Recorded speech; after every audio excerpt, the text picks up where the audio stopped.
County really need need limited home rule, whereby the commission itself can find ways of replacing parts of that money also. And I have my real concern also is people that come into Jefferson County to work. They buy their gas in other counties. They buy their groceries in other counties. They pay taxes in other counties. And they come here and work and they pay no taxes here. Some type of tax need to be, I would say come together and find out a remedy. And it may be that we could tax people that does not live in Jefferson County. I forgot the name of that tax. They call it, somebody help me with the, Commuter tax. Commuter tax, I'm sorry, yeah, commuter tax, we talked about that. I think that would be a good start to help bring about some revenue for Jefferson County. Also, I think that, I don't think that the occupational tax is dead. I think that if we let them see that not having the occupational tax is hurting everyone. It's hurting the rich and the poor.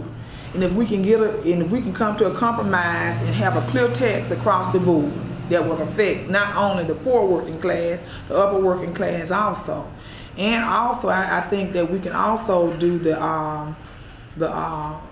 what Commissioner Brown said about the people that's traveling in. We can put toll booths up. That will also draw in a certain amount of tax too, for the county. I think that would be a good idea, but we definitely need to come together on that occupational tax. Well, I would agree that the occupation tax is dead. I don't see it coming back. I don't think there's stomach for people to replace $70 million. And I think what it really, to me, brings head to head is the issues of what are the services that a county government is supposed to provide, balanced with trying to think about preserving jobs. And is this an institution that is really a 17th century institution rather than the 21st century institution? I think the commission has actually done a good job getting past the loss of the occupation tax and creating different systems. And I think we have to move forward and think, what are the ways that we can use modern technologies, that we can bring these technologies to the table to make government more efficient and effective without having to raise taxes?